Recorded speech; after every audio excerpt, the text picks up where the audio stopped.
Tantor Audio, a division of Recorded Books, presents To Make Our World Anew, Volume 2, A History of African Americans from 1880.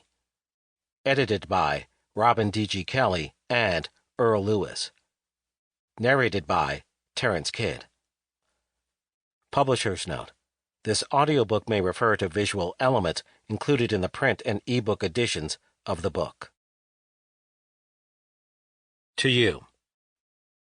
To sit and dream, to sit and read, to sit and learn about the world outside our world of here and now, our problem world. To dream of vast horizons of the soul, through dreams made whole. Unfettered free, help me. All you who are dreamers too, help me make our world anew. I reach out my hands to you. Langston Hughes. Preface to Volume 2. Robin D.G. Kelley and Earl Lewis. The decade of the 1870s ended on the heels of the greatest revolution in American history since the Patriots declared their independence from England. In many respects, the revolution of the 1860s and 1870s was more far-reaching than what the Founding Fathers had had in mind a century earlier.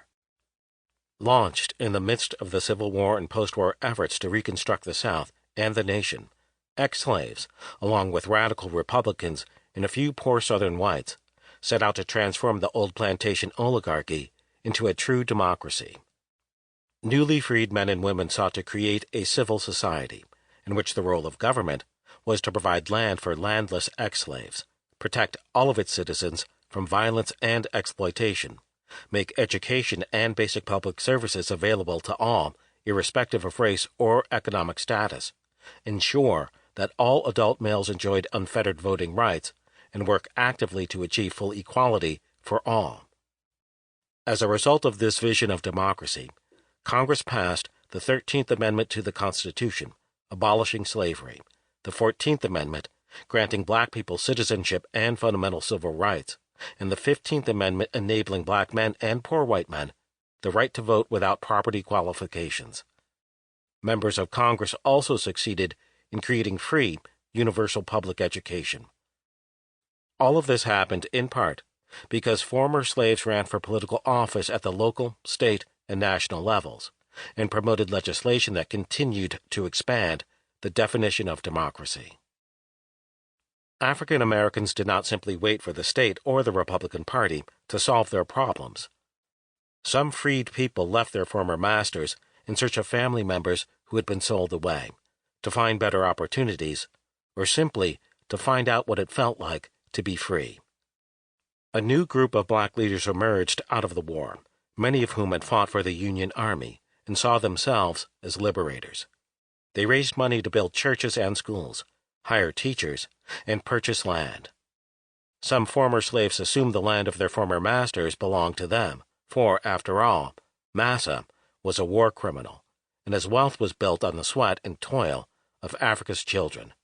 They were not wrong. Indeed, there was some wartime redistribution of land by the Union Army, and the Freedmen's Bureau promised to settle former slaves on plots of their own. Not all former slaves reacted so boldly to the achievement of freedom.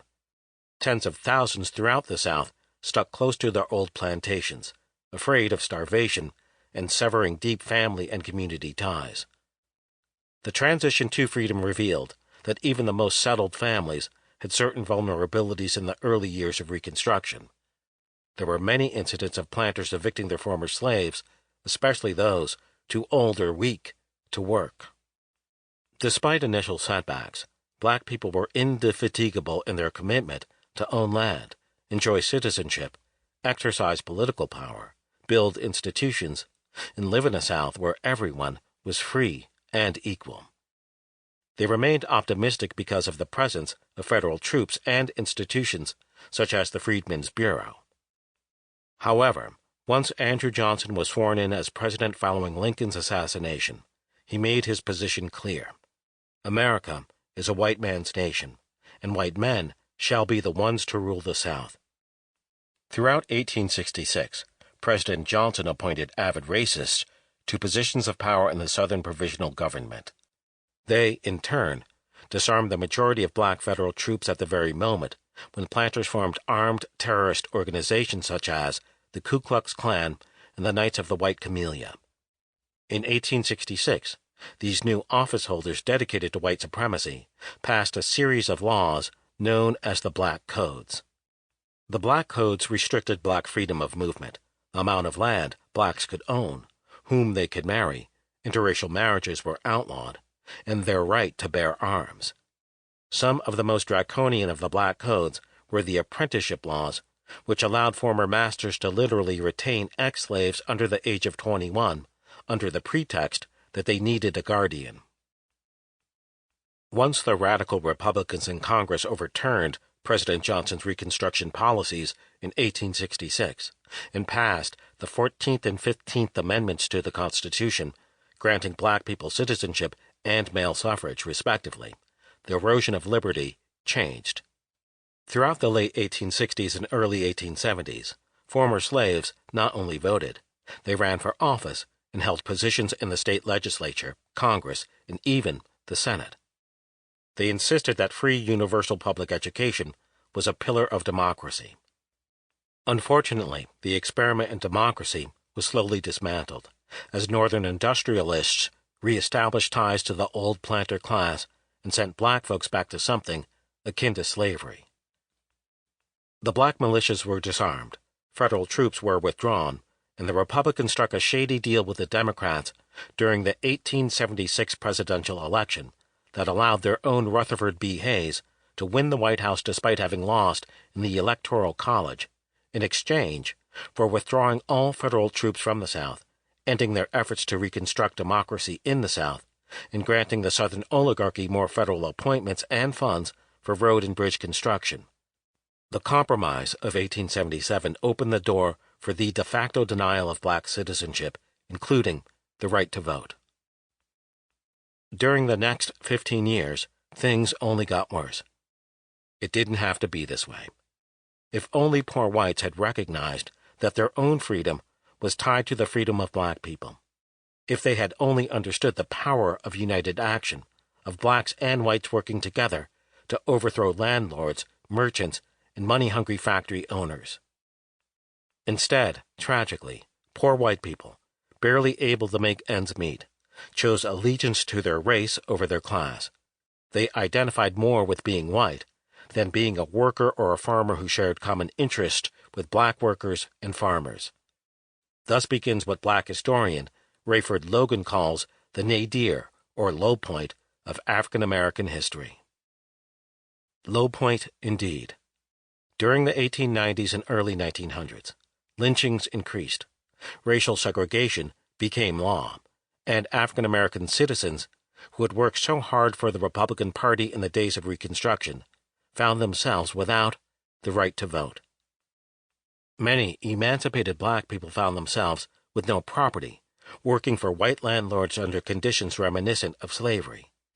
These rural folk had to rent their land, grow the crops the market demanded, and give half or more of what they produced to their landlords. This system of sharecropping, sometimes called the New Slavery, kept most African Americans in debt and in poverty.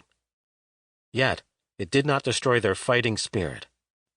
African Americans were more than victims of Jim Crow laws and racial violence. They organized, fought back, moved around, thought, wrote, and created works of art. They connected their struggles with the rest of the world, turning to Africa, Europe, and the Caribbean for guidance and inspiration. In many respects, they kept a vision of justice and equality born during Reconstruction alive. Some African Americans joined interracial movements such as the Populists or the Knights of Labor.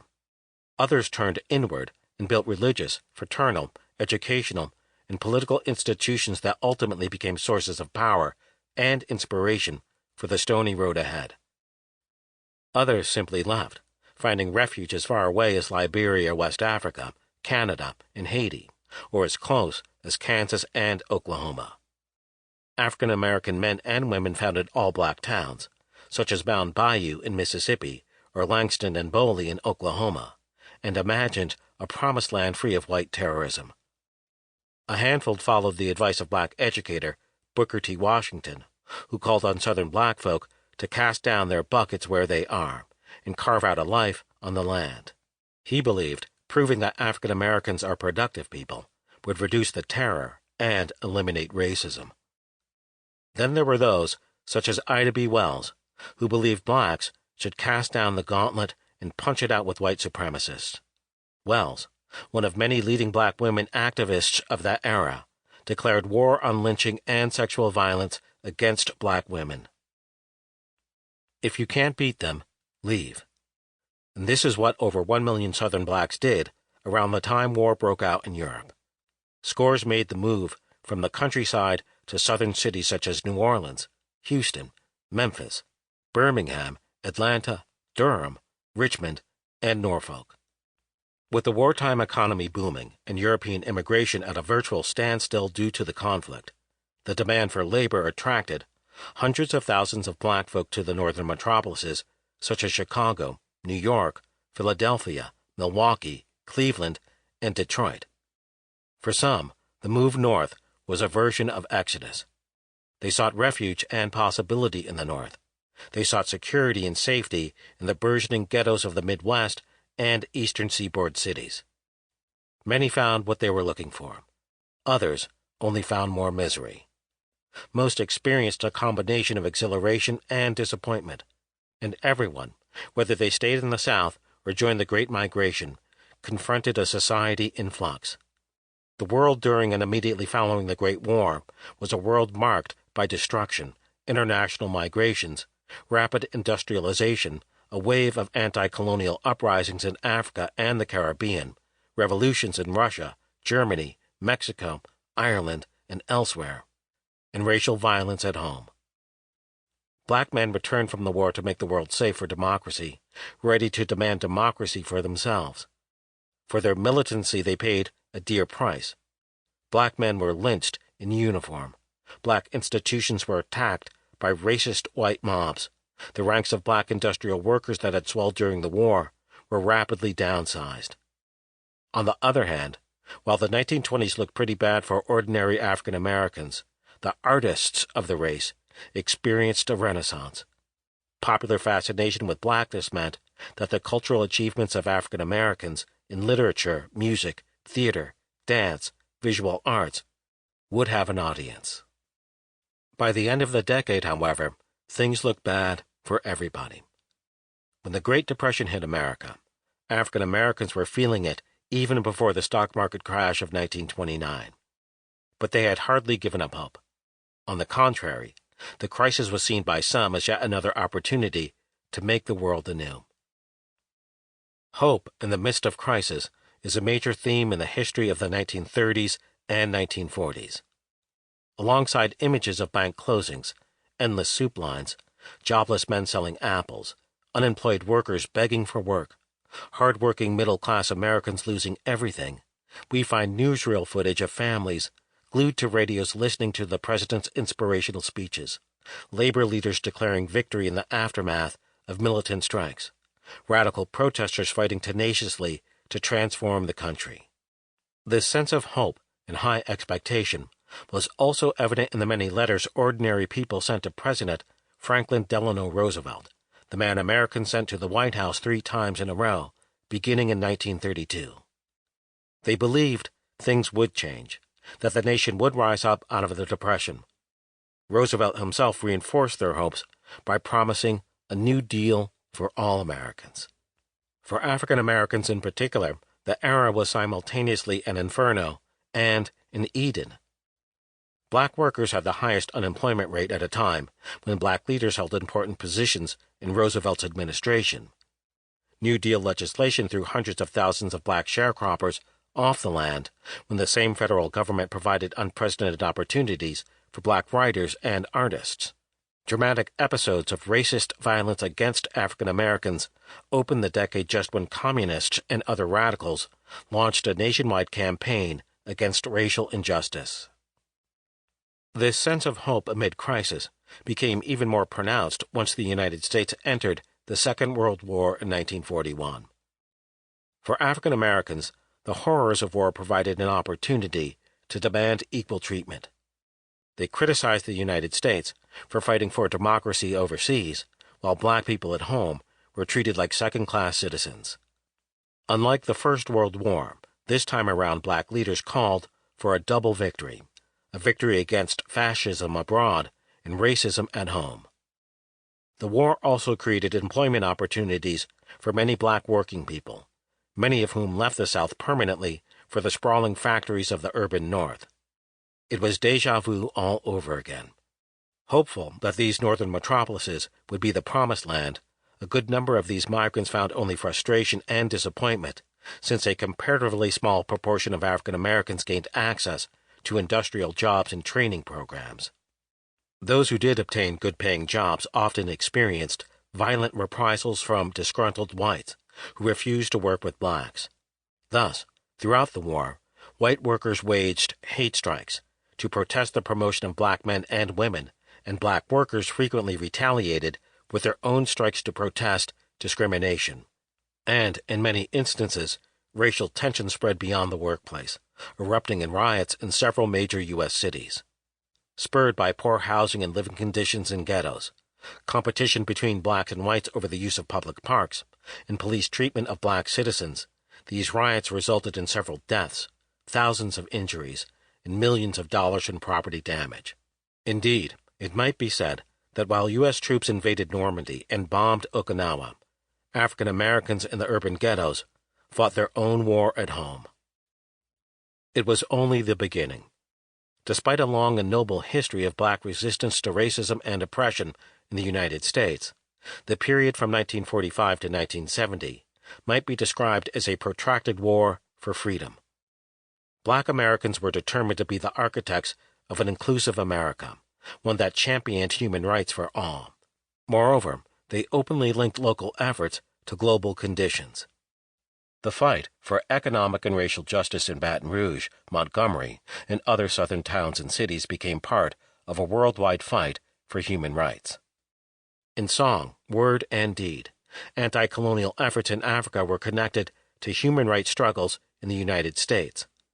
Opposition to the war in Vietnam became linked to the oppression of Third World peoples everywhere. In that sense, the black struggle in the United States became a beacon for the world. The Second World War had exposed the persistent contradictions between the American ideal and the American reality. Black Americans resolved to eliminate that contradiction.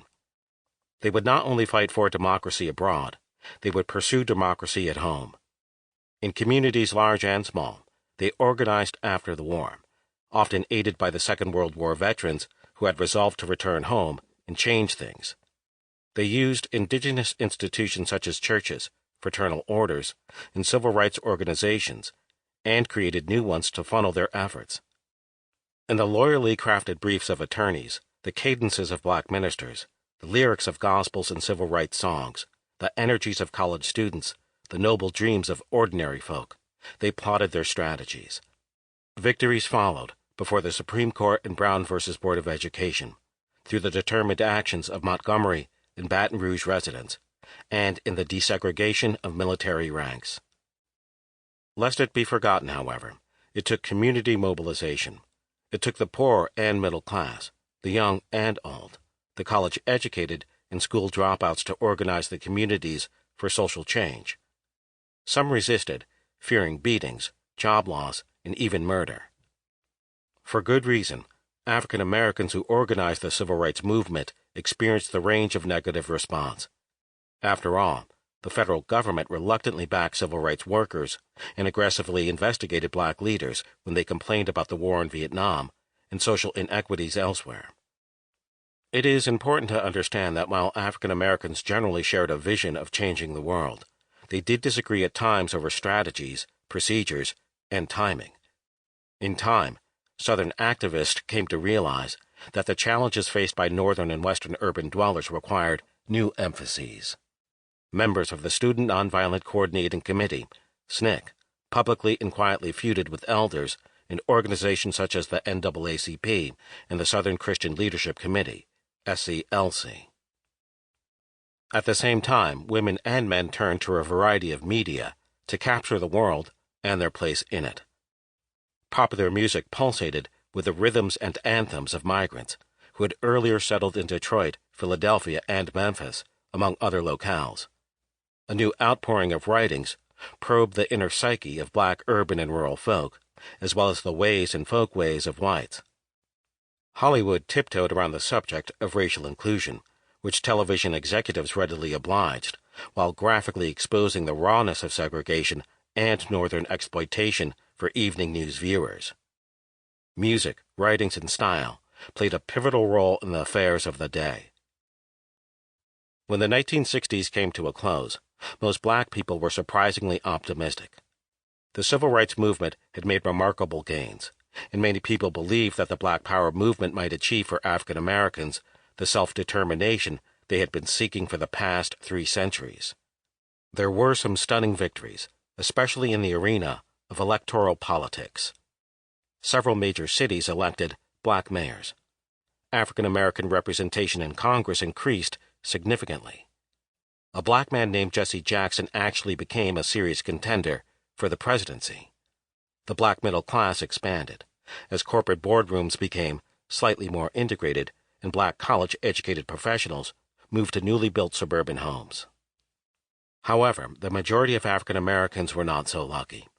The period after 1970 was marked by massive economic changes that adversely affected black workers, the disappearance of heavy industry, the flight of American manufacturers to foreign lands, and the displacement of millions of workers across the country. Permanent unemployment and underemployment became a way of life. A few years after the war on poverty had been declared a victory, the number of black poor grew dramatically. Despite the growing presence of African Americans in political office, city services declined, federal spending on cities dried up, affirmative action programs were dismantled, blatant acts of racism began to rise again, including renewed efforts to disfranchise black citizens, and American cities seemed to experience a constant economic crisis. Economic decline, poverty, and rising racism in the post-segregation age is only part of the story. The final chapters of this book tell yet another story of how black people are still attempting to make our world anew. It is the same story of how an increasingly diverse and always complicated black community resisted oppression, struggled for power, dealt with internal tensions, conflicts, and differences, and profoundly shaped American culture. It is the story of the resurgence of black nationalism, the rise of black neoconservatism, the challenge of black feminism, the impact of Caribbean immigration on African American communities, the escalation of inter-ethnic tensions, and the roots of rap music and hip-hop culture. It is a story whose final chapters still have to be written by all of us. Chapter 1. Though Justice Sleeps, 1880 to 1900. Barbara Baer. In his 1884 book, Black and White, African-American journalist and activist T. Thomas Fortune analyzed the denial of justice to African Americans and the process of disenfranchisement that characterized the post-Reconstruction era. He observed that the exclusion of African Americans from land ownership and voting were the twin roots of the great social wrong which has turned the beautiful roses of freedom into thorns to prick the hands of the black men of the South. Despite the promises of freedom, including legal emancipation from slavery, and post-war talk of righting economic inequities and providing opportunities, the majority of African Americans faced landlessness, underemployment, and lack of access to political rights or protections. Land, as a symbol of freedom and citizenship, and as a means of independent livelihood, was at the crux of African American desire in the last 2 decades of the 19th century. During this period, 9 out of 10 of the 6.5 million African Americans in the United States made their homes in the South. 80% of these black Southerners lived in rural areas, and most of them were farmers or agricultural laborers. Some were landowners and had their own small farms, but most were tenants. They rented the land where they worked for cash or a share of the crops they raised. Others worked for hire. It was very difficult for tenant farmers working under sharecropping arrangements to get ahead financially, and having enough to eat and adequate clothing were always worries. Most faced each new year owing money from years before to the white people from whom they had rented land, and to the merchant who ran the store where they purchased their goods. "We make as much cotton and sugar as we did when we were slaves," one black tenant farmer in Texas observed, "and it does us as little good now as it did then." Laborers who questioned the high prices charged to them, which would invariably be set at a rate that would encompass or exceed the value of their entire year's crop, had little legal recourse. As one black Mississippian testified to the Senate, "Colored men soon learn that it is better to pay any account, however unjust, than to refuse, for he stands no possible chance of getting justice before the law." Many African American sharecroppers and farmers sought greater justice by moving to different land. When their contracts were up at one place, they would often pack their belongings and enter into a new arrangement on another tract of acreage, hoping to improve over their last year's experience. One Alabama sharecropper reported the frustration she felt when she went out in the moonlight to plant rose bushes to beautify the plot of land she was renting, never knowing whose yard it would be the next year. Some moved even further than from one plot in the neighborhood to another. They migrated from the South to form new black towns in the West, or dreamed of a life of justice and independence in an all-black Africa. Leaving for families already in debt and under white economic control was no easy matter. It was hard to do without much money, and it could be dangerous. White Southerners did not want black laborers to leave, because their low-paid work made white economic gains possible. Despite the risks involved, thousands of laborers and middle-class people desirous of greater opportunities left for Kansas, Oklahoma, and other areas outside the South.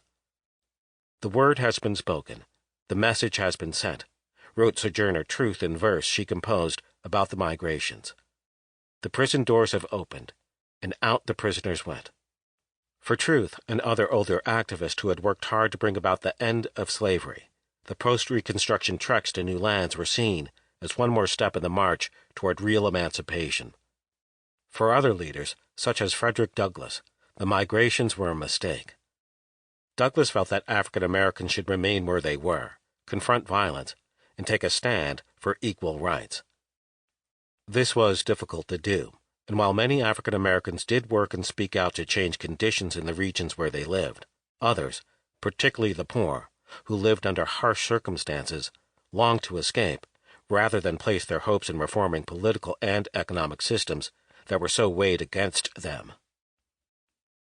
Some black leaders argued that the federal government should make public lands available to black settlement as compensation for the centuries that Americans of African descent had spent in slavery. In 1887, William H. Thomas wrote in the African Methodist Episcopal Church Review that he saw the involvement of the government in the distribution of land as an issue of morality and legal principle, mandated by the equity of justice between man and government and citizen.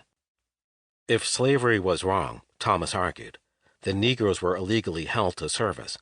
Some measure of compensation, therefore, is due them, not only from individuals who were the nominal owners, but from the national government, which was the prime factor in their enslavement and maintenance in bondage. No measure of compensation would work such beneficial results to the free people as the ownership of land. Thomas, like many others who had come before and would follow him, proposed the creation of a separate black territory or state within the United States. In Thomas's vision, the government would buy expanses of land in the southern states and divide their acreage into small homesteads that would be made available for black settlement. The longing for land and political control that beckoned laborers and middle-class investors west also made them think of Africa. Henry Adams and Benjamin Singleton were among the African-American activists who advocated mass black emigration from the South in the late 1870s and 1880s. These advocates contacted organizations founded to provide passage to African Americans who wanted to move to West Africa, including the long-established and white-dominated American Colonization Society, in several newer enterprises, such as the black-administered Liberian. Sample complete. Ready to continue?